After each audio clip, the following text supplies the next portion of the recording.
Shalom. Yahweh Shem Yahshua Barakathum to all the brothers. Shalom. Yahweh Shem Yahshua to all the sisters.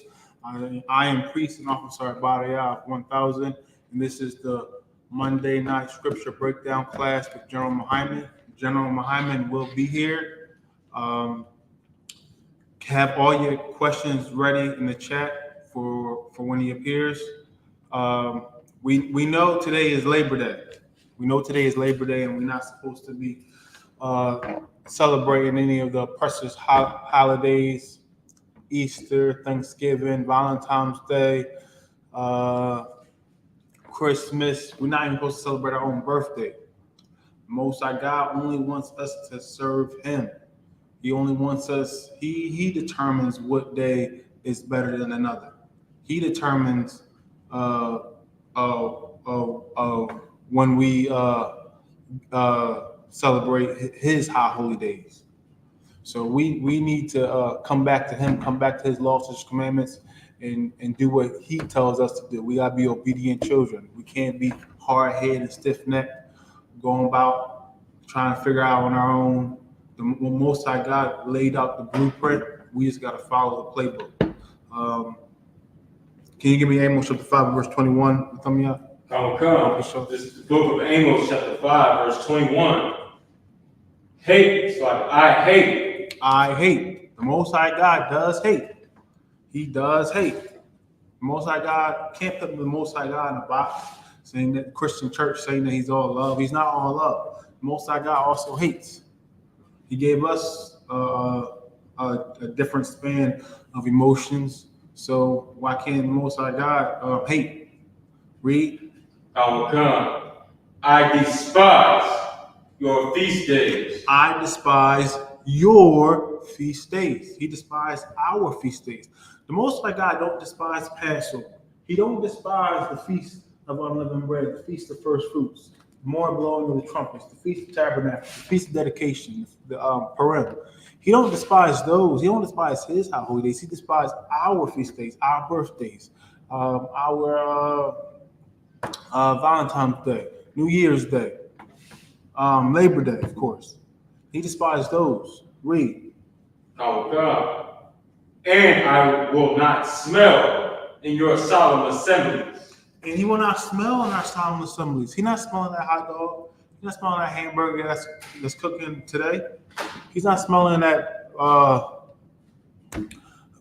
big macaroni and cheese, seafood salad, potato salad, pork, especially abomination foods. He's not smelling none of that. He's not smelling none of our foods in our solemn assemblies. When we go against His words, we can drop that. Let's get Zephaniah 2:1. Instead, the Lord wants us in these doors. He wants us in I.S.U.P.K. Changing our lives, getting rid of the old man, renewing our minds daily. Renewing our minds. He wants us on a straight and narrow. He wants us in that straight path, that narrow gate. And that is the Israelite School of Universal Practical Knowledge under Commander GEN.YAHANNA. That's where He wants us right now. Right. Read Zephaniah 2:1, Book of Show. This is the book of Zephaniah, chapter 2, verse 1. Gather yourselves together. Gather yourselves together. Gather yourselves together. That is what is being told right now. Gather ourselves together. We need to gather ourselves together. We just had the New York cookout. Give that a hand. New York cookout. See, Yasharala came together to New York cookout. We came first. Before that was camp. We had camp in Times Square, and then we had the cookout the following day. Yes. And we showed brotherhood and unity. We was able to give food, give out. It was a free event to the Blacks, Hispanics, and Native men, women, and children. Give out free food to the community, and also there was the Olympics had nothing on the our breakdance competition, right, Mathumia? Yeah, they showed down. They showed down. They showed down. So we gotta uplift ourselves, and we have to uplift ourselves and show that it's time to be be on point with everything we need to do with keeping these laws, such as commandments. So I'm going to read on. Gather yourselves together, yea, gather us together, O nation not desired, because we are not desired here in this land. We are not desired here in this land called America. We are not. You could tell by the bloodshed that we face, by the prisons we get locked up. We the ones that are the most in the prisons. Police brutality. Uh, um, first fired, last hired. Uh, we can't be joined unto this place because this place is going to fall. It is definitely going to fall.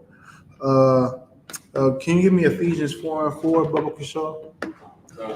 America is going to fall, and we can't fall with it. We cannot fall with it. And the only way we can escape it is if we be obedient to the Lord. We be obedient to the Lord until the end. We got to endure until the end. And the same shall be saved. We have to endure until the end. That's we can't slip up midway. We definitely can't slip up midway. Give me the book of Ephesians 4:4, Book of Show.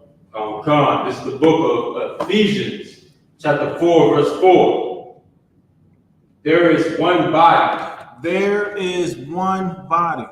That is Israelite School of Universal Practical Knowledge. There is one body. All the other fake Israelite groups that broke off, that they are not the home of the truth. We are the home of the truth. There is one body. The Most High God is dealing with only this organization. There's only supposed to have been this. It was only supposed to have been I.S.U.P.K. Read. Come. And one spirit. And that spirit is the spirit of warfare.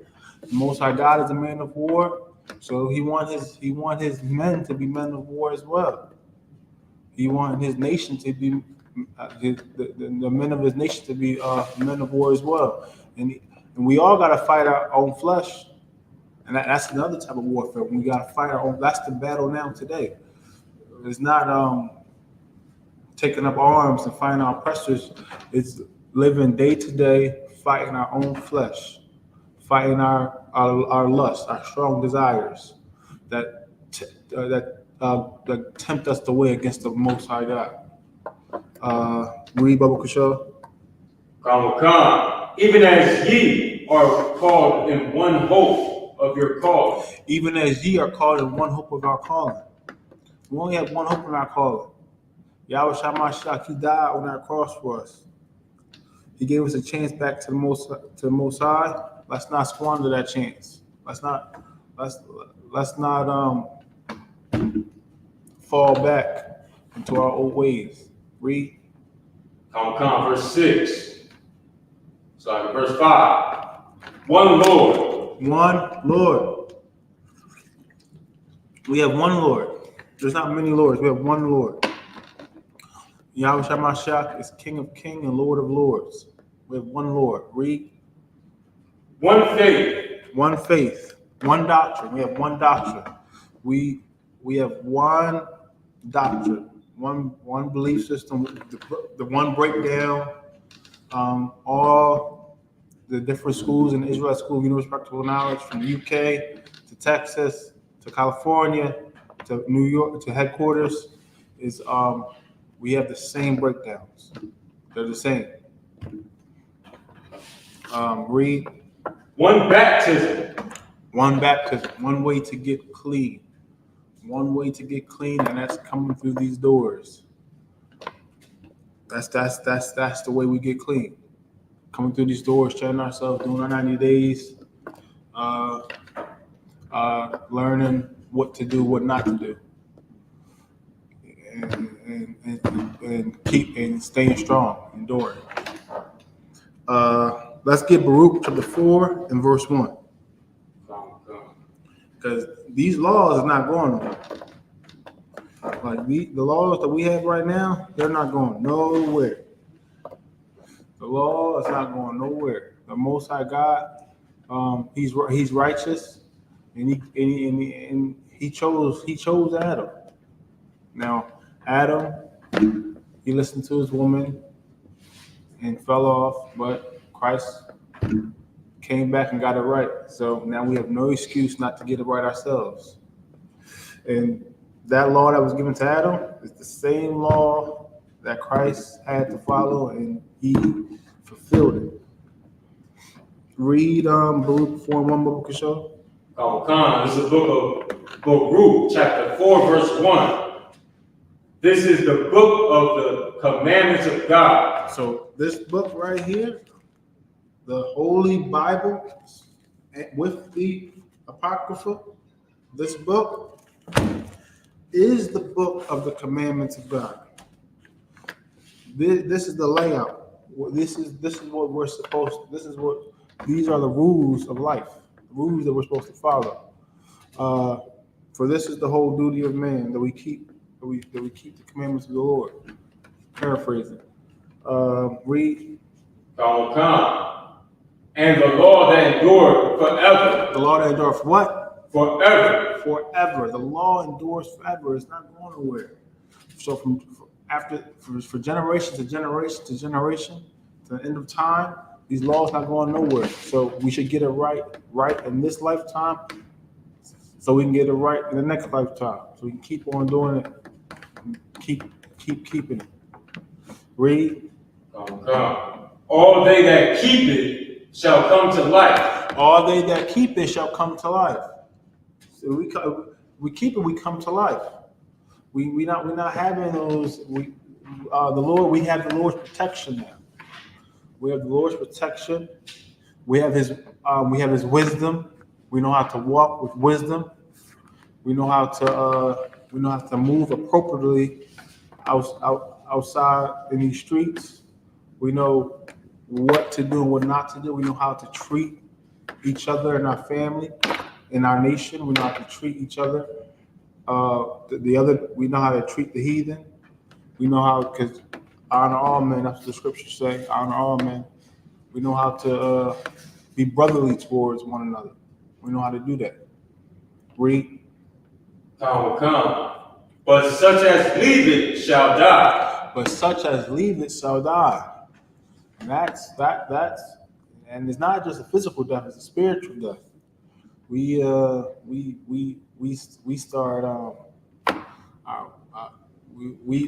turn like the last state is worse than the first. Like those first that legion come on us, like drugs, abominable lifestyles, illnesses. That's worse than death. It gets bad. Life can get horrible. Life can get horrible. There's some things worse than death. Read on, Bubba Kishore. Turn thee, O Jacob, and take hold of it. Turn thee, O Jacob, and take hold of it. We gotta take hold of the law. Take hold of these commandments. We gotta grab it with all our life. We have to. We have no choice. Read. Walk in the presence of the light thereof. Walk in the presence of the light thereof. The law, such as commandments, is the light. The law. The law is light. When we keep it, we are the salt of the earth, and we the light of the world. We should let our light shine. We let our light shine when we keep these laws, such as commandments. Read. That thou mayest be illuminated. That thou mayest be illuminated, so we may shine. Another nation will see us He will say to us, we are wise and understanding people. And who hath God so nigh unto them, such as this great and mighty nation. Read. Come.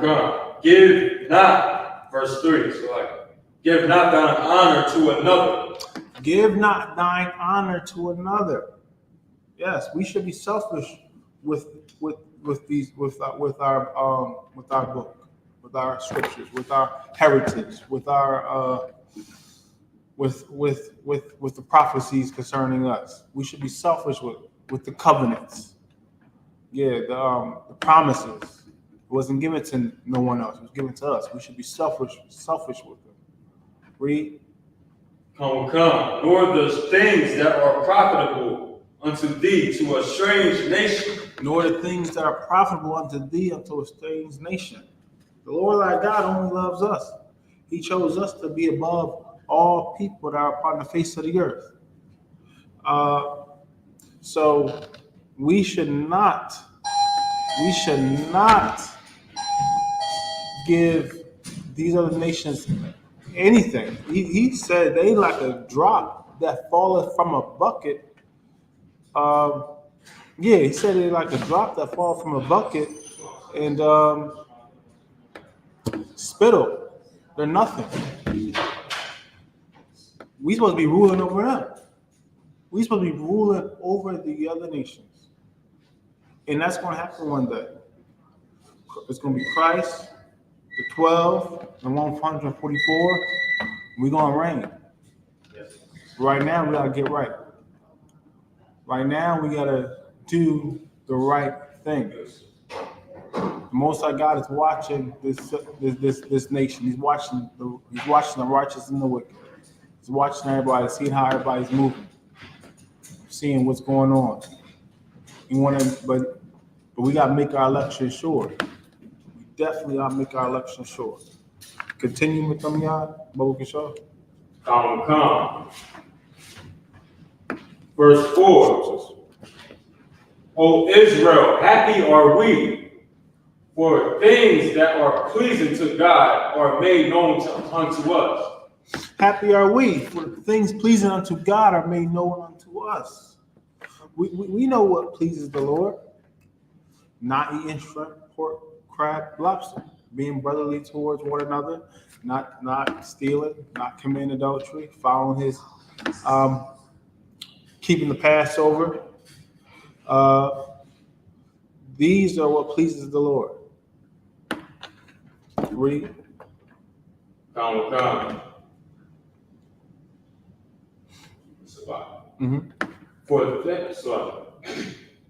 Verse 5. Be of good cheer, my people, the memorial of Israel. Be of good cheer, my people, the memorial of Israel. Be of good cheer, my people. See, my people, the Lord has a people. He has a people. He doesn't have multiple people. He has one nation. He chose us. He chose Joshua, Abraham, Isaac, and Jacob. Israel. That's who he chose. The memorial of Israel. Read. Verse 6. Ye were sold to the heathens, like to the nations, not for your destruction. See, we were sold to the nations not for our destruction, not till we can be completely wiped out and be obliterated from off the earth, not till we can be gone and then we're not having a name on this earth anymore. Read.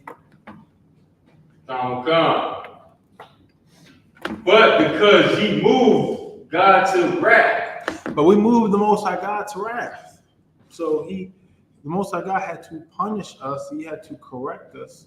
He had to get us in line, straighten us out as a good father should, because we was going off.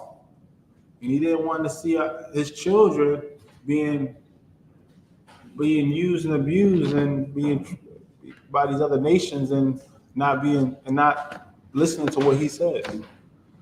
Read. Come. ye were delivered unto the enemies. Verse 7. Yeah, see, we was delivered unto the enemies. So we gonna drop that. Let's get Judith 5 and 20. Judith 5 and 20 in the Apocrypha. So yes, the other nations. See, right now, our oppressor is ruling. Our oppressor is ruling, and they know, the other nations know that when we sin against the Most High God, that they have an advantage over us. They have an advantage over us, and they can come into our neighborhoods. They can come into our lands and just take it and just destroy us completely. They can destroy us. So we got to make sure we always on point, that we always doing what the Lord tells us, so we can have the Lord's protection. Because the other nations also know what happened to Egypt. It's records. The records speak for itself. Moses with the plagues, and then that Red Sea. They know the power of the Lord, and they don't want to be that next example, that next terrifying example. But there's going to be another Exodus, so to speak, and that's going to be out of the land of the lake of fire, out of the land called America. And this time, Yahweh Shemashach is coming back with 200 million angels. And those so-called UFOs, the chariots of the Lord, is going to save the nation, save the ones who the Lord wants to be saved. We pray that all Israel gets saved, of course, to make it on those chariots, so we can get up out of this land. Read, Public Shaw. Go ahead. Oh yeah, right now we're about to read Judith chapter 5 and verse 20 in the Apocrypha. Judith chapter 5 verse 20 in the Apocrypha. In the book. This is the book of Judith, chapter 5, verse 20. Now therefore, my Lord and governor. Now therefore, my Lord and governor. So this was a heathen speaking to a heathen Lord. So go ahead. If there be any error in this people. So he said, if there be any error in this people, if there be any error, any sin, any iniquity, any transgression of the law,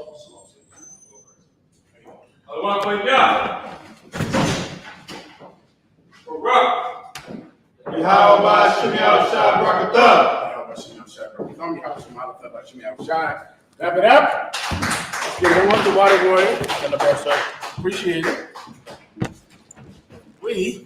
Let's get it on, Akim. I'll answer all of your questions in the room and online. Un momento. Nosotros, Israelitas del Conocimiento Práctico Universal, comenzamos en 1West Calle 125, Harlem, Nueva York. 169 desde 1900. Almost. Hold on, Nakia. Bear with me. I can't recall the rest. Babidi. Harlem, Nueva York, desde 1969, debajo del mando de el general Yahanna. Carnales, esta es la verdad. Si tú eres si tú eres hombres, hispano, negro o indio nativo, tú eres Israel, el pueblo elegido de Dios. Tu madre y tu padre dicen que somos un culto y mantienen su iglesia sin culpa, pero su iglesia es culpable de todo lo que nos están pasando. Orale. I'll take your questions in the room and online. We ready to rock? So far, there's no questions, but there should be some questions. No problem. Let's go. Today we're going to go into the labor movement in America. As most of you know, today is Labor Day.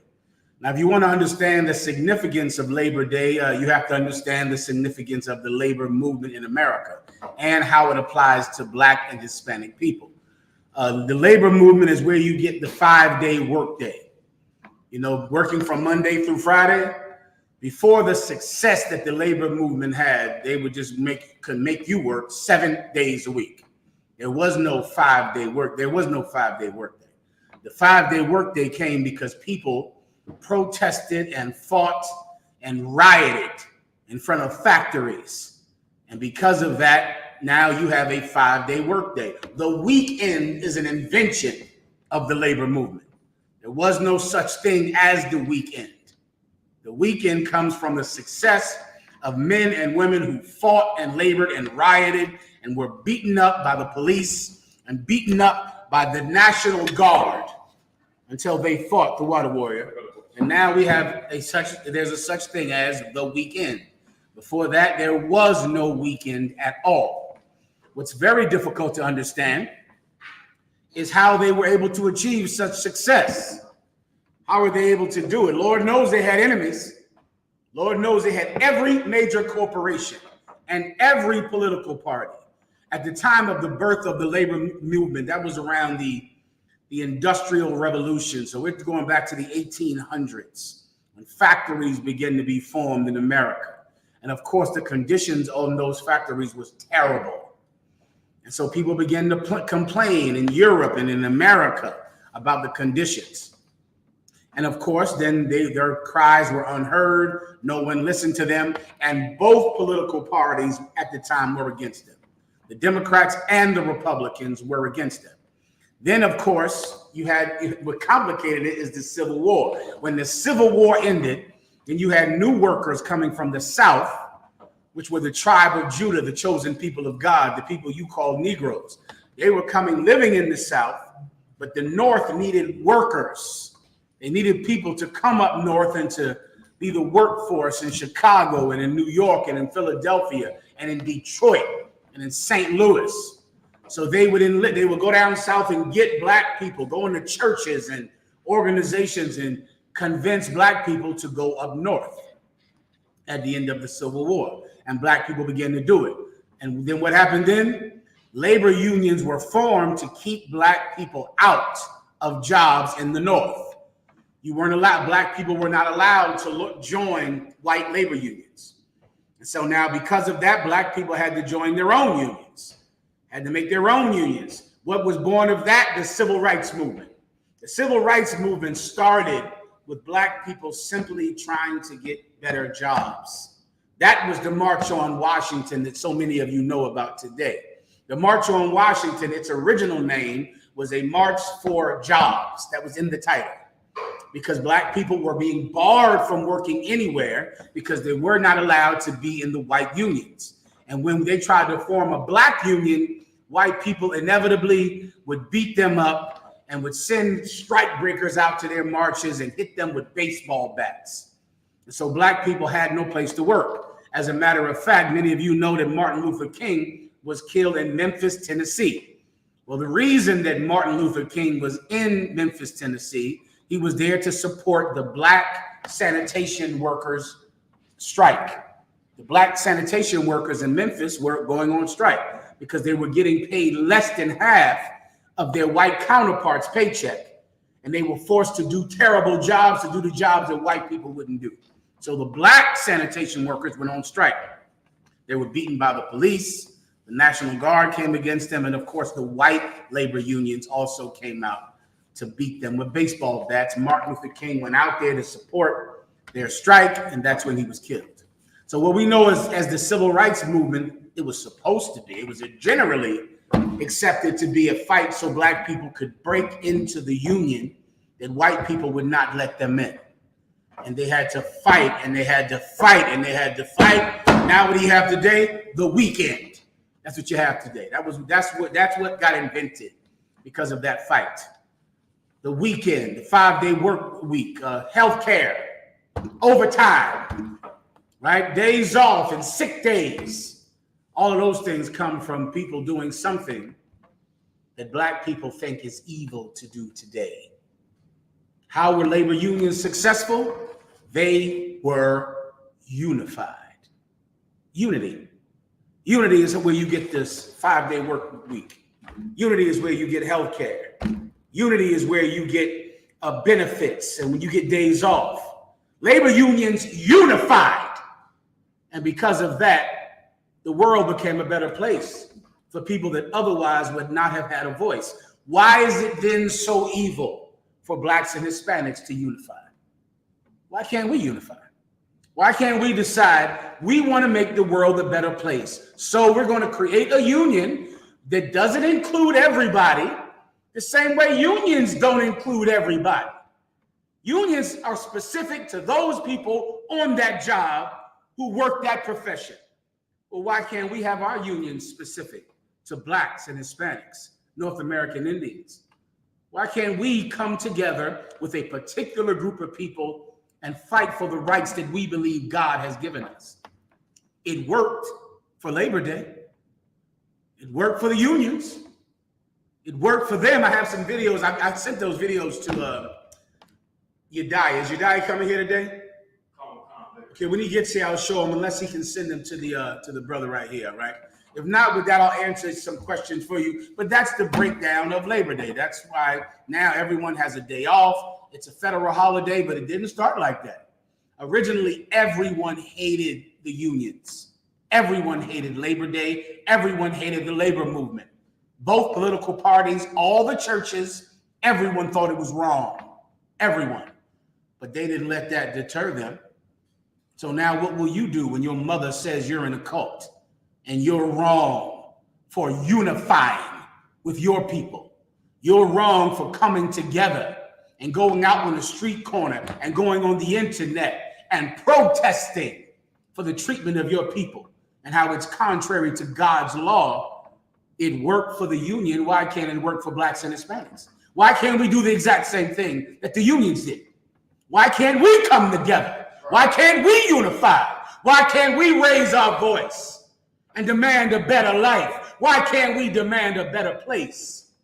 If it worked for all of our enemies, then I would think it could work for us. I pray you understand. We'll get to your questions now.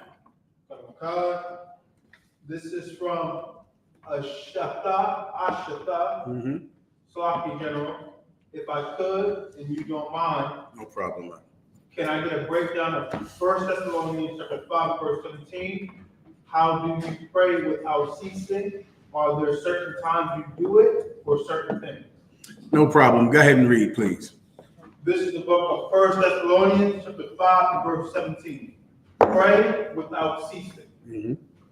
That's it.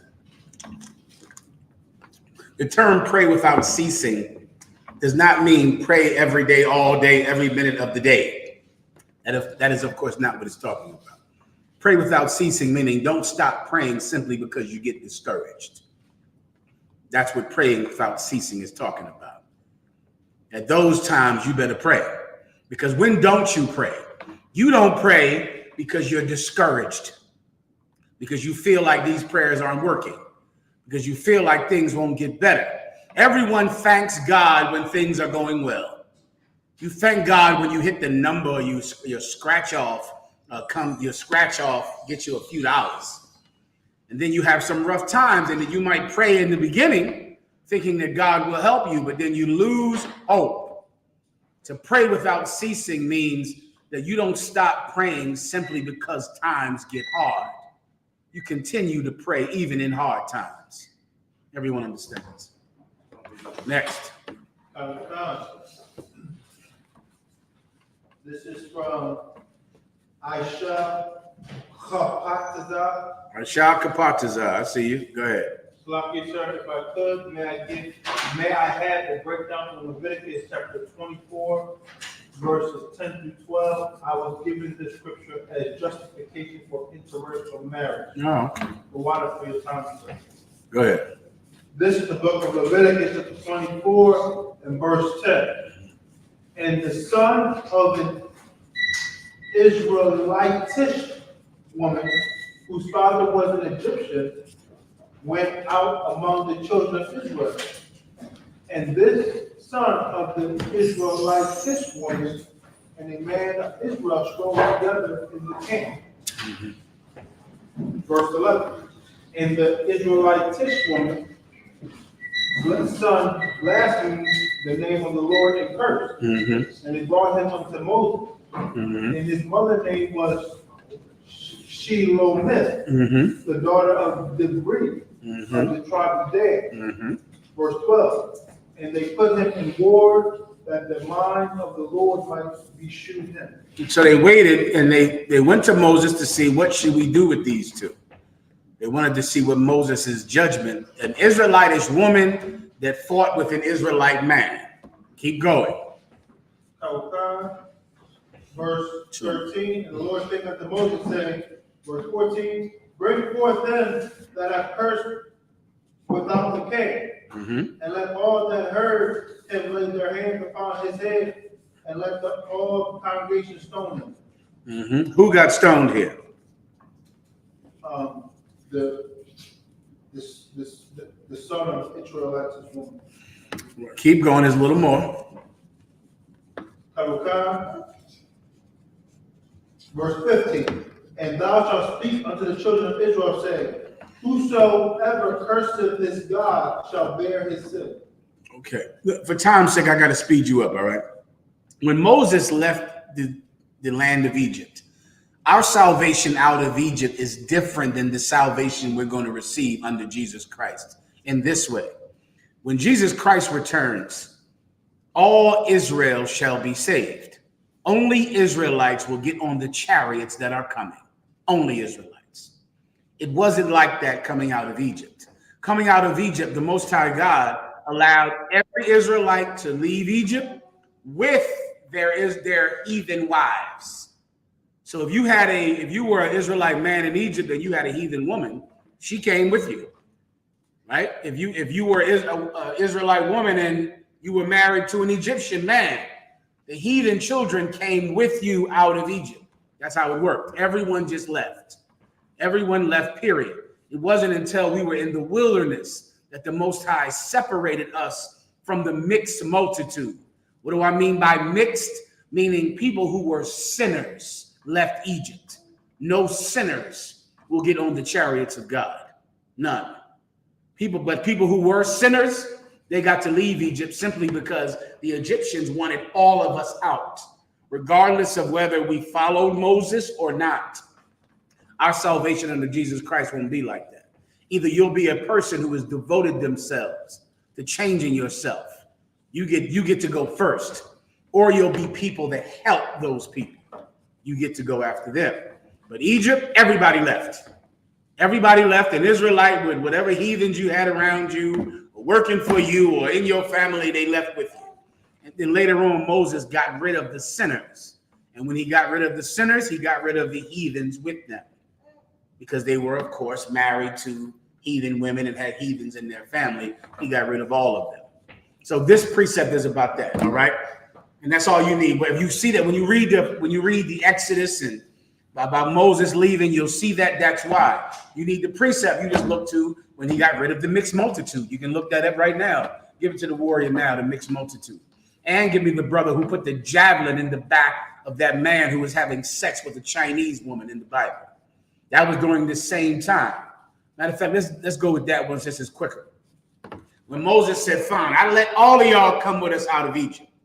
But there's too many sinners here who love to be with heathen women, who love to be with so-called white women, so-called Chinese women, so-called African women. Enough of that. We were out in the wilderness and we were sinning the same way we sinned in Egypt. They had enough of that. Moses had enough, and he decided that all the sinners had to go. All of them. You take your heathen wife with you. All right? As he's telling the people that that's what's going to happen now, someone tells him there's a man in his tent right now having sex with a Moabite woman. What is a Moabite woman? A Chinese woman. Well, somebody went to that tent and put a javelin through both of them. And this is in the Bible. There really is no equivocation in the Bible about interracial marriage. Interracial marriage is unlawful. There's really, there's not a gray area in the Bible about that, in the Old or the New Testament. Did people do it? Yes. Those people were considered sinners, and they had to be exiled from the nation of Israel. They had to leave. They couldn't be around good, decent people who would never have sex with a woman who wasn't someone of their family. If you're a brother, man, get a sister. And if you don't want to get a sister, then you're really beneath contempt, and you shouldn't be around us. You should leave, and you should get out of here. And that's what happened in the law. They were exiled. Okay, you have the precept I asked for? Okay. Go ahead. This is the book of Numbers, 25, verse 8. Or let's just start at 7. This is the book of Numbers, 25, verse 7. And when Phinehas, the son of Eleazar, the son of Aaron, the priest, saw it, he rose up from among the congregation and took a javelin in his hand. Verse 8. Read above it so you can know why he's doing that. Okay, verse 6. And behold, one of the children of Israel came and brought unto his brethren a Midianitish woman in the sight of Moses. Yeah, not a Moabite, Salakia, a Midianitish woman. Who are the Midianites? Some type of Arab or Iranian or something. I forget. Keep going. A Midianitish woman in the sight of Moses and in the sight of all of the congregation of the children of Israel, who were weeping before the door of the tabernacle of the congregation. They were already crying because the Most High God was cursing them because they continually tried to interracially marry. And they were crying in sadness. Continue. Verse 7. And when Phinehas, the son of Eleazar, the son of Aaron the priest, saw it, he rose up from among the congregation and took a javelin in his hand. Verse 8. And went after the man of Israel into the tent and thrust both of them through. He thrust both of them through. The man, go ahead. The man of Israel and the woman through her belly. The man of Israel and the woman through her belly. Because he went through the man's back and through the woman's belly because he was on top of her. So when he went through his back, he also went through her stomach and he killed both of them there. Right? The Most High God is not making this cryptic. Also give me women who the Lord said that thou ought not to marry in the book of Chronicles. And of course you have Deuteronomy 7:3. Solomon did marry strange women of whom the Lord said, thou shalt not marry. These are the rules, man. What would the labor union do if you broke their rules? Who knows what the rules are of a labor union? If you are on strike, if the labor union is on strike and someone tries to go to work at that factory, when that place is on strike, what does the labor union do? What are they called? The people that try to go and work for a place, even though the workers are striking. Those people are called scabs. That's what they're referred to as, scabs. Because if this place is having a strike, you're not allowed to go in there and try to get that job. If you do it, you're called a scab. They have a big old rat. You ever seen that big rat around the city? It's a big, giant, inflatable rat. And they park it out in front of places when they're striking. And if you try to go in there and get a job, you're a rat because you're breaking the union. The union has decided this place is getting shut down because they won't pay us enough money, because they won't meet our demands. So you're not allowed to go get a job in there until the company makes a contract with all of us. Those are the rules. Well, don't you know in this union, there are rules. There are rules in here. And you can't break this union. You can't be a scab in here. You're not allowed to give your money and your child support check to some white girl. You can't do that. No. What are you going to do? Go now have a baby now with a white woman. Now you have a baby with her. So who's getting your child support money? Because she's going to put you on child support. You know white women do that. I know in your mind, white women are just the most delicate flowers, and they would never argue with you. But you realize Jeff Bezos is divorced. And give me the name of rich men who are divorced. Jeff Bezos, Tiger Woods. What's the cat who invented Microsoft? Bill Gates. Every white man you've ever met in Hollywood and on TV has a white woman taking his money, she'll take yours too. She'll take your measly paycheck like they take anyone else's. So now you're giving her all of your money. This white woman, you're going to give her all of your child support check. So now her family gets richer. Her family gets increased. And what about your sister who's struggling every day alone, who's struggling to take out the trash and to try to pay bills while you're giving money to some devil, all because you're some nasty freak who watches so much pornography that in your mind you can only be attracted to the kind of women on porno films, which are white women. You're trying to break our union, I.S.U.P.K, and we're not going to let you. We're going to get rid of scabs like you. We're going to get rid of scabs like you who try to break our union. I pray you understand. Continue. Next question, sir. This is from. Give the brother the precept he asked for. The one I quoted just now, if you need it. I quoted it just now. That should be enough for you. Next. This is from Kentare Mystique. Salaki Adawan, if I may add. That's Chantere Mystique. Oh, Chantere Mystique. Go ahead. Salaki Adawan, if I may add, with your grace. Please. Do you think that God punishes us or allow bad things to happen to us in order to give ourselves fully to Him? And how would we know that's what's happening? Well, that is absolutely what happens. Right? Some of the things you're going through in your life are for many different reasons. Some of the things you're going through in your life are because you are born with a curse. You're doing certain things because of who the family you're born in. The same way that through hereditary traits you can get diabetes and high blood pressure. A lot of you are alcoholics because it runs in your bloodline. A lot of you are addicted to drugs because it's in your bloodline. A lot of your weakness comes through your blood. Is that an excuse? Absolutely not. But you must know why you're doing it so you can fight it. You have to fight it. Some of you are born in a terrible situation because of something you did in a past life. And now you're in this terrible situation so you can pay for it and so you can be born again. So you can change, make the correction you did not make in a past life. Some of you are born in a terrible situation because of something your parents did. And now you're paying for it. You need to know about that so you can fix it and stop behaving like your parents. A lot of you have had terrible parents in the world. And to come into the truth, you'll have to become something different than them. You'll have to change. All right? If you're not fortunate enough to have a parent who has changed, some of you have parents who have changed. And that is a blessing, brother. That's a blessing. Not all of us have that. You might have a mother who is absolutely sick, and she has the sickness of her great-great-grandmother. She might be wicked just like her great-great-grandmother.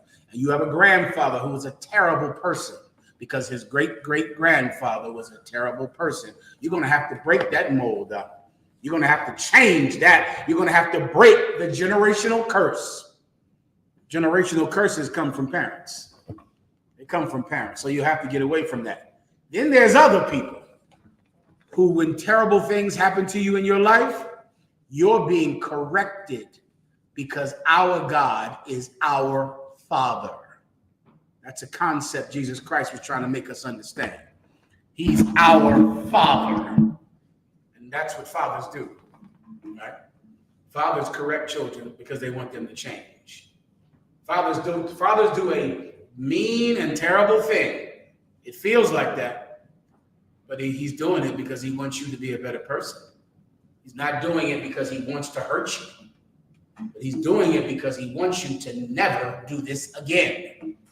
Everyone understands. All right. And that, of course, is true. All right, that's to the sister's question. Next. This is from I.S.U.P.K. May I have a breakdown of 1 Samuel 14, verse 8? Absolutely. It'll be my honor and pleasure to help you out in any way that I can. Let's read the scripture for the brother or the sister. Yeah, more questions. Sir. Please continue, warrior. My apologies. Then said Jonathan, behold, we will pass over unto these men, and we will discover ourselves unto them. A Kemet person was saying, this is about LGBT people and behavior. I might need more of an explanation for that. I don't understand that. Let's read it though. Read 2 verses above it. Okay. This is the book of 1 Samuel, chapter 14, verse 6. Mm-hmm. And Jonathan said to the young man that bare his armor, come, and let us go over unto the garrison of these uncircumcised. Mm-hmm. It may be that the Lord will work for us, for there is no restraint to the Lord to save by many or by few. So I'll break it down for you. This is Jonathan, who was the son of King Saul. King Saul was a man of the tribe of Benjamin. Jonathan was a man of the tribe of Benjamin. Jonathan was an excellent brother, and he was very close friends with King David. All right. And so he's saying, let us go over to this garrison. A garrison is like a, what do you call a garrison? Like a small castle, or a fort. That's what a garrison would be, like a fort. And Jonathan is telling his armor bearer, think about knights. This is during the time of knights. That's what Jonathan was, and that's what King David was, a knight. And he had a man, a young brother, who carried his armor. They were called armor bearers. And he told his armor bearer, man, let's go against these uncircumcised Philistines. That was an old curse that Israelites would call heathens, uncircumcised Philistines, because the foreskin of our penis was circumcised. And we were the only ones that did it. So we knew that every African, every Chinese person, every white person, we knew they were all uncircumcised heathens. Jonathan said, let's come against them, man, because we know the Most High does not need numbers to save. He doesn't need that. The Lord doesn't need armies and armies of men to save anyone. A lot of you are terrified of our oppressor because he has so many armies. What difference could that make to the one true living God? He does not need armies of men to save. It's right here in the Bible. Read it again. It may be that the Lord will work for us, for there is no restraint to the Lord to save by many or by few. There is no restraint to the Most High to save by the many or by the few. So many people think there's strength in numbers. There is no strength in numbers. There's strength in a few men or a many that are what? I'm gonna thumb you out. Fear of the Lord. You're right, but you got to be here today. There's a topic, there's a purpose that are, young man, right here. Unified. Give him a hand. Well said. You know, unified. That's real unity, y'all. You got people like the United States military and the police, the purple pigs, the IUIC. They think unity is wearing the same color. That's unity to them. Everybody wearing the same t-shirt is unity. That is not unity. To all wear the same color. That's not unity, brother. Unity is that other thing that's too deep for people to understand. In the Israelite school of UPK, we are absolutely unified. We teach the same thing, believe the same thing, require the same faith of one another. That's unity. All of you wearing the same t-shirt is, you know, some men in IUIC are gay, some are not. Some love heathen women, some don't. Some teach a different thing than the other ones teach. They're not unified no more than our cops unified, or people in the white man's military unified. They're not unified either. They just all wear the same uniform. That doesn't make you unified, brother. In the UPK, we understand what real unity is. We understand what it means for every man to care about his brother's well-being. That's what unifies us. We all believe the same thing. We all teach the same thing. Our goals are one and the same. Jonathan knew that. Jonathan said, man, we don't need armies of men. The Lord can save with a few or with many. He can save anyone he wants. And they decided to go fight these bastards out. They decided to have a day with them, man. So soon we'll have our day with our enemy as well. I pray you understand. Soon we'll have our day. Read it again. Okay. This is the book, 1 Samuel 14 and verse 6. And Jonathan said to the young man that bare his armor, come, And let us go over unto the garrison of these uncircumcised. It may be that the Lord will work for us, for there is no restraint to the Lord to save by many or by few. All right, did we read the question that he said this is applying to LGBTs? 2 verses there. 2 more verses. I mean, you wanted to verse. I did, where are we at? Are we there yet or not? Not yet. Okay, go ahead. Verse 7. And his arm bearer said unto him, do all that is in thine heart. Turn thee, behold, I am with thee according to thy heart. The armor bearer said, Hazlo, what is it heap in Spanish? Hazlo, do it. Do it. You want to go take him on? Let's do it then. Let's go. That's what he said to the man that he served. Let's go. Keep going. Verse 8. Then said Jonathan, behold, we will pass over unto these men, and we will discover ourselves unto them. Okay, is this what he's saying is having sex with them? Is that what they're saying? Well, you LGBT people, you stretch a lot of things to make your wickedness righteousness, man. You really are stepping out there. Why don't you just say we're gonna do it and we don't care what God says about it? Just do it the way people smoke crack and shoot heroin. You got a heroin addict. He's not saying, well, God made me a heroin addict. You ever heard that before? I haven't. I know everything it is to know about crackheads and crack. And I've never heard a crackhead say, I was born like this. I was born loving crack. God made me love crack. I love heroin, and God wants me to love heroin. I was made to love heroin. Usually a wicked person doesn't do that. If you want to be an LGBT person, just say you're doing and you don't care what God says about it.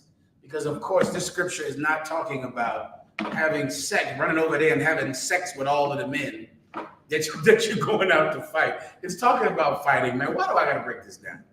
I have to go. All right. Anything else? All that's about fighting. It says discovering themselves unto them. Meaning what? These few men, there's a big old fort of heathens, Philistines, Africans. Jonathan has just a few men with him. He's going to creep down on them bastards, all low to the ground. Creep up on them, get real close, and then discover him, then himself. Now he's up, and now he is firing on them. That's what that is talking about. He's not going to sneak down and take him on a date and have dinner with him and have sex with him. That's not what he's talking about. Discovering meaning because he's going to surprise them. It's a sneak attack. He's going to surprise them because they're so few in number. He's not going to make himself known all the way across the field. He's going to sneak down there, creep down there, get up on them real close, and then they'll find out what kind of day we're having today. Does everyone understand? Next. No more questions right now, sir. We have articles that we sent. All right, do it. Do you know which one you want to start with? Give me the people who were against the labor movement. You have that one? I have the Martin Luther King was peaceful. In Texas, that people can't hear me with this microphone. If you can't hear me, tell the brother something about it, all right? It is a little farther away. Is this where it usually is? This microphone? It's connected. It's connected. There's no problem. All right, it's connected. We're good to go with the sound, right? Okay. All right, solid. I think I got found this. If there's any questions in the room, please don't hesitate to ask, all right? But Thumya, you might see me one more time, please. I'm sorry? Yeah, let me see this. What's this here? Scroll up, please. Read that for me, please. The labor movement has faced opposition from a variety of sources. Now remember, there's a national holiday today called Labor Day. Everyone loves Labor Day now. It's a national holiday. Everyone got off everywhere in the country. But that's not how it started, right? They used to hate it. Everyone hated it. Keep going. Wait, now this is the list of people who hated the labor movement, who couldn't stand it, who tried to stop it, who fought to stop Labor Day from ever existing. who fought to stop there ever being a 5-day work week, paid holidays, getting off on holidays. People fought for that. No one wanted to give you off on any holiday. People had to riot in the street for that to happen. So now we're going to talk about the people who hated it before it became a national holiday. Read the list of people. Police and security. Wait, slow that down. Who hated it? Police. The police hated Labor Day. They couldn't stand it, and they would go out. And if you tried to stand in front of a business, because this is how labor unions were broken. You form a union. The boss would hear about it, and you would get fired because he heard you were out with a petition trying to get everyone to sign up to all be in this union. Then you get fired. And so now, because you got fired, the people would get angry about it. They fire more people. And finally, the people said, we're tired of this. And we're all walking off the job. That would happen in West Virginia, in Kentucky, a famous coal mine. It was a famous story. I forget the name of the woman who did it. A woman did this. When they walked out of a coal mine to unionize the coal mines. This was going on everywhere. They'd have a walkout. Everybody would just get up and walk out of the place. And what would happen? The boss would go try to hire new people. Since you walked out, they put an ad in the newspaper and have 300 more people coming down there for the job. Well, if those 300 people get that job, then what happens? They break the union. So they would stand out front to stop any new workers from coming in there. And who would the boss call? Take a guess. The police. And the police would come with billy clubs and beat the piss out of everybody standing there. Beat them to death. The police always tried to break unions. Or you're marching. You march down the street, college students trying to march. The police come with water hoses and German shepherds to fight you. Just like General Yohanna taught us about the Pullman's union, the Pullman porters, people who worked on the trains, taking the tickets on the trains. Man, they tried to riot, man. The police came out, beat everybody damn near to death. The police were against the union. The police were against Labor Day. Continue. And security forces. Wait, you got to start. Slow it down. The police, who else is next? And security forces. Guess what the boss would do? He'd hire his own security guards. Those security guards, the security at the plant or at the factory or at the business, those security guards would come outside and beat the piss out of all of the protesters who are protesting the foul treatment of a boss. And so he would just hire a security team. They would just beat up everybody. Continue.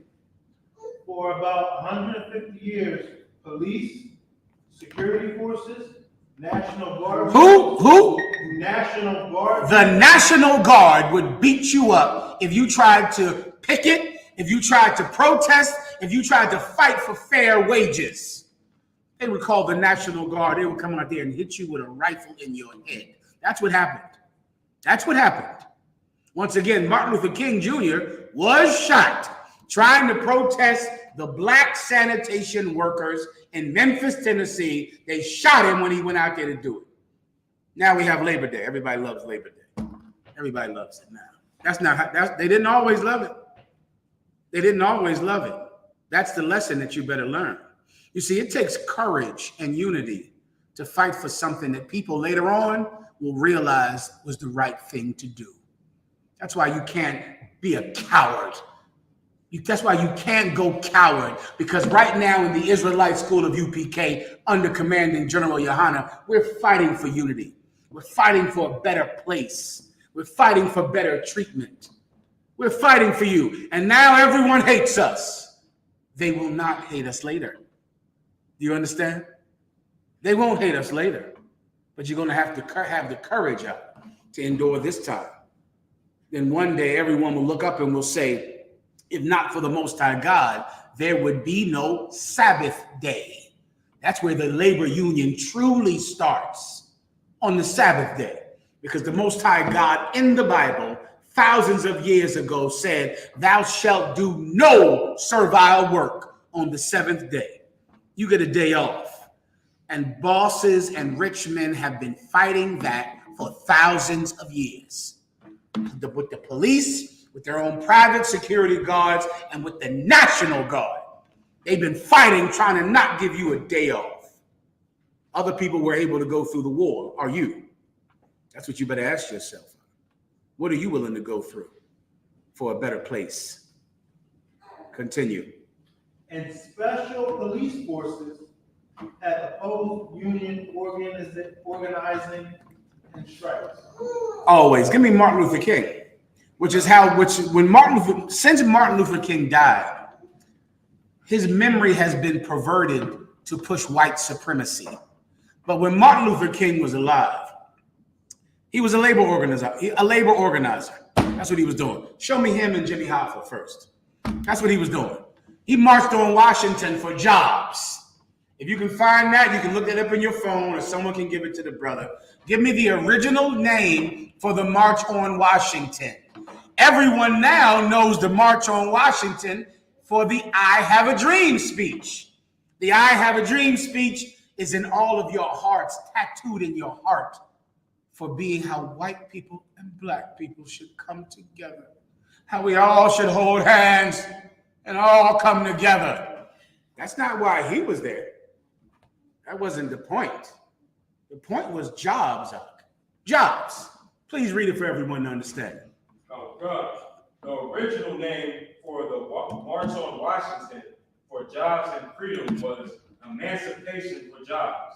Emancipation for white people and black people to love each other.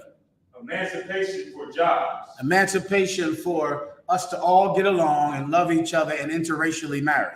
Emancipation for jobs. The March on Washington was about jobs because we couldn't get jobs. Why? Because the white unions would not let us join. And when we tried to have a black union, we were beat up. So now we wanted to get in the street and march so we could work, so we could have money, so we could get off on the weekend, so we could get off on holidays, so we could work overtime and get paid for it. Now, after he got shot, Martin Luther King's entire legacy is getting black people to hug white people, even though they shot your brother and killed everyone in the church. You're supposed to forgive white people. That's his legacy. That is not what he was actually doing when he was alive. Do I need to show you? Give me Martin Luther King when he was alive. First, give me Jimmy Hoffa. I sent this to you. I sent you a video, or you can look it up in your phone. Come on, boy. So the white union workers, they will get beat up by the police officers, and the black union workers will get beat up by the white union workers and the police officers. Give him a hand. That's it. That's what will happen. That's exactly right. If you were a white union officer, you were in the white union, the cops will come get you. So then the white unions got smart and they went out and got someone else to fight for them. Those people were called the mafia. The mafia went and the mafia helped the white union. The mafia would send 100 people out there with baseball bats to be able to fight the cops for the white union. And that's how white unions became so strong, because they teamed with the Italians. They came together, right? But now you're in a black union. And now you're trying to protest. And guess what the white people want? They want the black union gone. Why? Simple logic. So that the place can hire Italians, right? Because if the black union leaves, then there'll be all Italians in this place, right? And so the black union is trying to say, we want better jobs. The white union is saying, get out of here and leave and let this boss hire these Italians, these Irish people. And so then we would get beat up by the black unions, by the white unions. That's a fact. That's historical fact. You can Google and look it up. Let me give you a little more. Here's Jimmy Hoffa. You heard him before? Jimmy Hoffa, of course, worked with the mafia. Was later on killed, and they've never found his body. They've been looking for his body forever, Jimmy Hoffa, because he was one of those white union workers who was successful because he worked with the Italian mafia to be his muscle so that he couldn't get beat up by the boss on these jobs. He was head of the Teamsters Union. And of course, the presidents and the bosses would hire the police, the National Guard, security guards. Jimmy Hoffa went and got the mafia, the Italians, to be the muscle to fight them at the front door of the factories. And he became successful, extremely successful. Well, here's his buddy right here, because here's another labor leader, Martin Luther King, who would go out and protest when black people in black unions were getting beat up by white unions. And this is Jimmy Hoffa trying to help the poor black union. Play the video.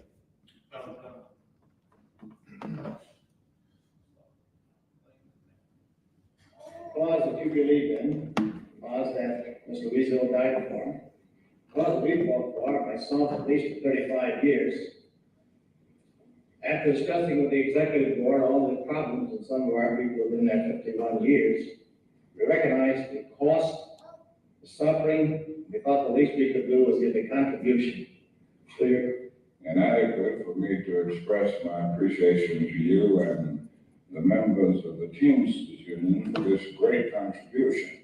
I can assure you that it will go a long, long way in our struggle, and it will give us renewed courage and vigor to carry on. Thank you very much. That's them working together. Jimmy Hoffa was, the Teamsters Union was one of the major backers to the March on Washington for Jobs. That's where this check went to.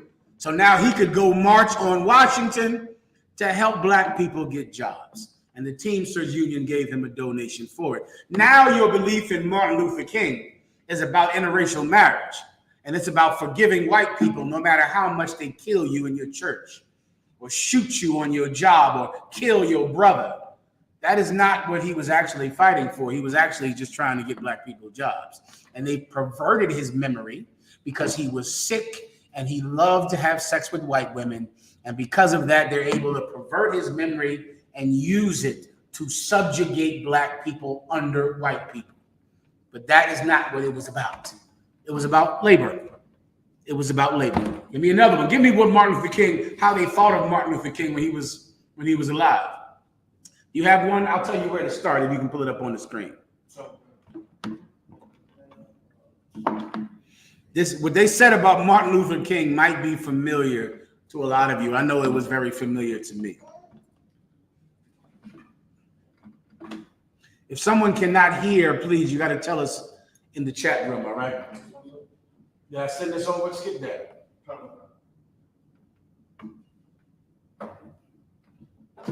Nice and fast, all right? Keep going on. Stop. Go back up. No, I'm sorry. Keep going. Keep going. Keep going. Keep going. Stop. Okay, go back up to his poll numbers. Yeah, let me see.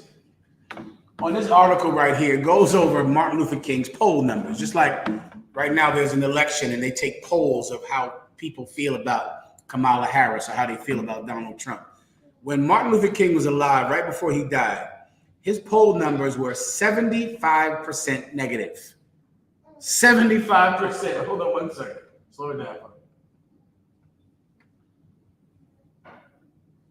Keep going.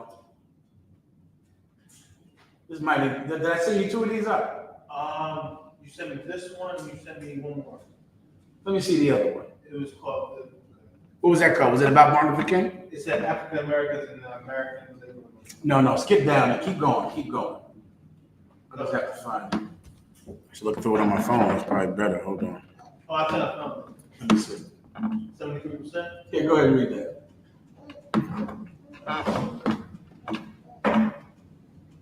In 1968, a study asked whether Negroes are being treated in this community the same as whites are. This is not it, but this is another good one. Go ahead. Not very well or bad. 73% of whites insisted they are being treated the same. Wait, where you at right now? What's the title? Everything's fine? Everything's fine. Check that out. Listen to this now. This is in 1968. And they went around and asked white people a question. Go ahead and read it. In 1968, a study asked whether Negroes are being treated in this community the same as whites are. Not very well or bad. 78% of whites insisted they were being treated the same, and only 3% felt they were treated. In 1968, white people thought there was no racism. In 1968, they thought there was none. 78% of white people said that blacks and whites are being treated equally before civil rights. During the time when black people did not have rights, white people still thought you had nothing to complain about. They thought you were being treated perfectly in 1968. Now you understand why today they think the same thing. They thought it in 1968. They thought there was nothing to be complained about, no reason to be outside of that camp, no reason to complain. Black people are being treated with equality. They said that in 1968. Continue. And 58% of whites believe Negroes themselves were to blame than white people for the present conditions. That's in 1968. They thought black people, you're the problem. It's you. You're the reason that you're oppressed. You're the reason that you're doing nothing in your community. It's you. They think that today, and in your mind, you think, well, maybe it's because we've made progress. They thought that before civil rights. They thought that back then. Continue. In which Negroes were being treated. White America was violently allergic to any sense of personal responsibility for the condition of Black America. That's a fact. They were violently opposed to even learning about your condition. That is happening today. That was like that in 1968. In 1968, they do not want to hear about your problems. They do not want to hear about what's going on with you. And if you think that's simply a product of today, you're wrong, because it was like that in the 60s. Continue. They were in complete denial that racism was a significant problem. What do they say today if you talk about racism? Well, it doesn't really exist. But we've made strides. We're post-racial. We've been saying that since the 1700s. Continue. Skip back. What do we have here? Okay, skip down. Hold up, buddy. Go back up. I think I missed it. Now I want what people thought about Martin Luther King. That's what I need now.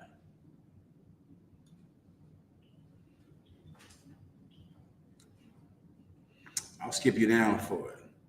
Read this. Read what it says. For this king was regularly accused. Well, hold on. There might be something above here. Here, read that. For this, king was regularly accused of what today will be called reverse racism. What was King accused of? Reverse racism. What was Martin Luther King accused of regularly? Reverse racism. Who knows what that is? Reverse racism. Anyone?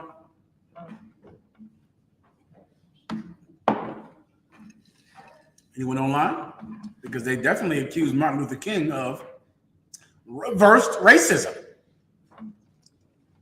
You know what racism is, right? That's when who hates who? That's when whites hate blacks.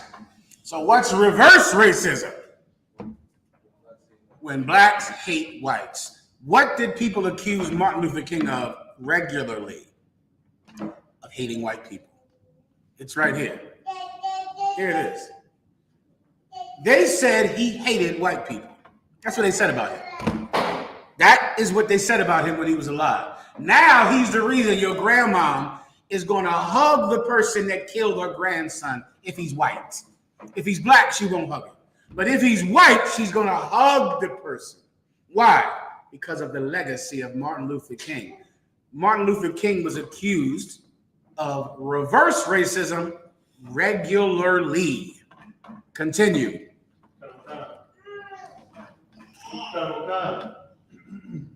Of hating white people. He was that one more time?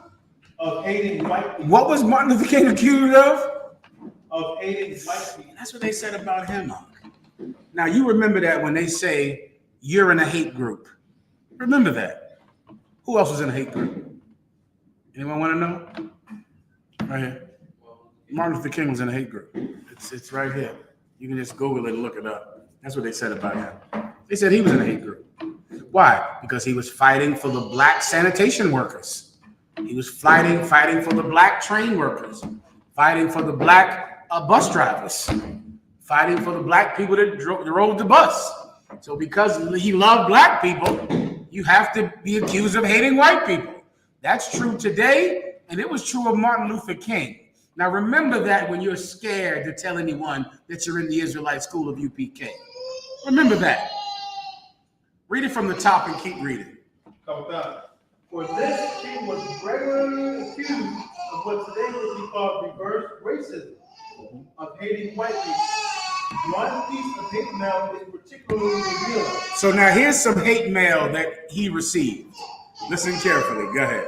How can you be a minister and have such hatred in your heart for the white race? I've heard this since 95. How can you call yourself a man of God and have such hatred in your heart for white people? How can you read that Bible and still say that about white people?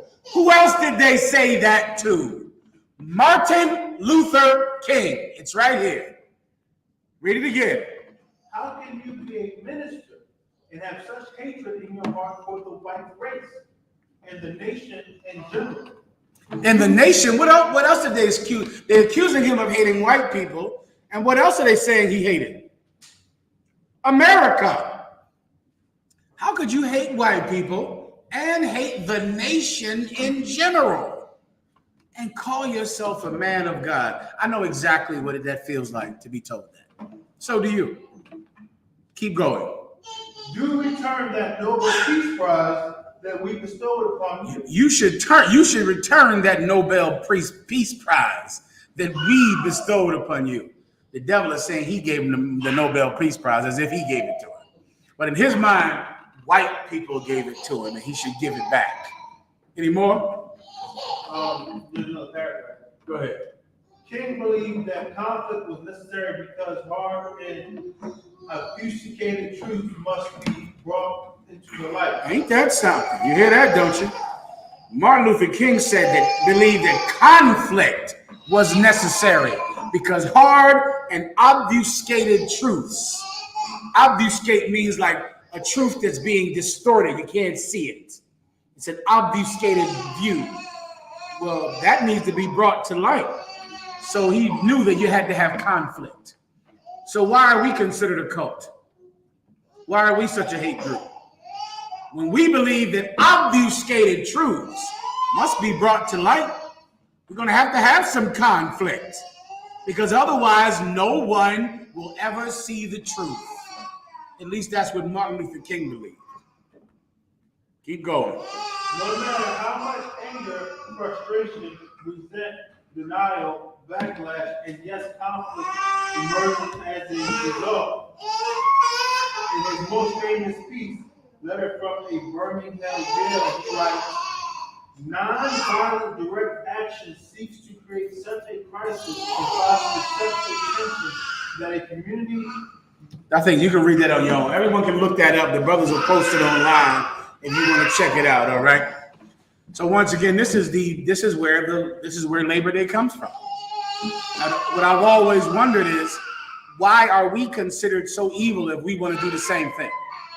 We want to just do the same thing. We want to unify with every Puerto Rican, every Mexican, every Guatemalan, every Haitian, every South and Central American. We want to unify with them. We want to come together with them, with every so-called North American Indian. And we want to fight for a better place. Why is that wrong? Why is that considered so evil? It shouldn't be. You should give us a national holiday. You should give us what you gave people who did the exact same thing. Everybody understands. All right. We good here? Anything else? I'll take. There's a question, sir. What's your question now? I mean, it's online. Please. So I.S.U.P.K says, Shalom, Lord, if you see fit, may I get a general breakdown of Matthew 23 and 15? Absolutely, Ark. It would be my honor. Through water. Go ahead.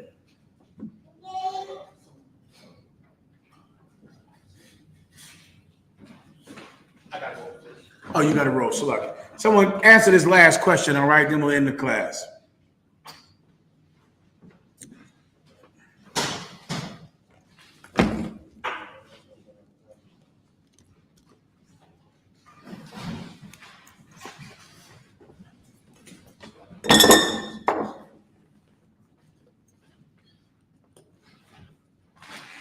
Whenever you're ready.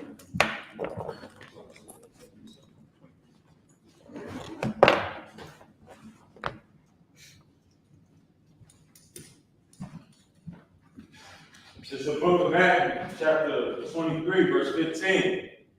Woe unto you, scribes and Pharisees, hypocrites. What? Hypocrites. Let me tell you, to this day, and since Jesus Christ said these words, this is one of the chief cuts that you can always give the Christian church, the Muslim mosque, the Democrats, and the Republicans. All of them are hypocrites.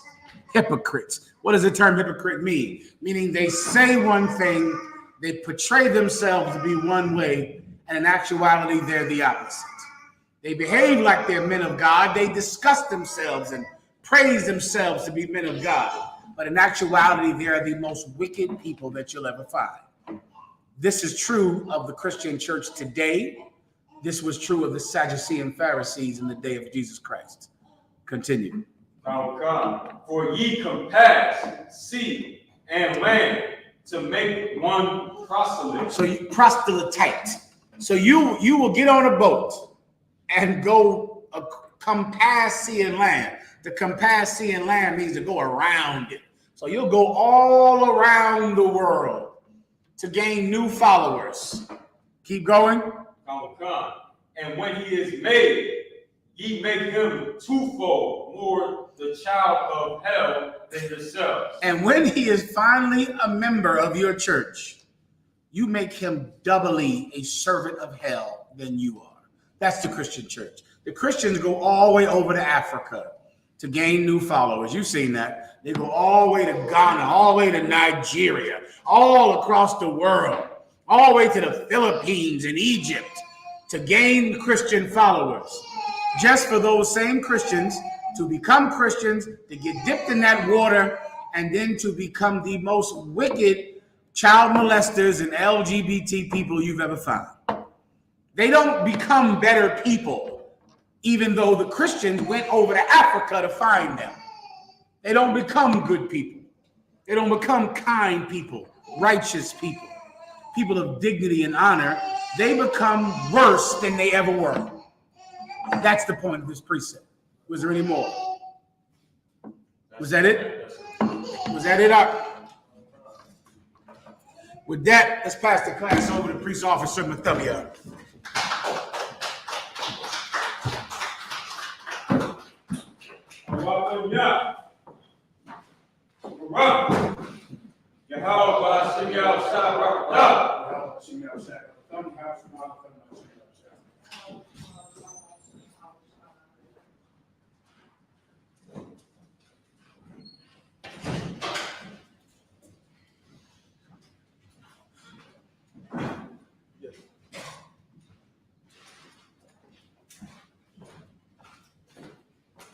Where I.S.U.P.K, so like I.S.U.P.K security announcements.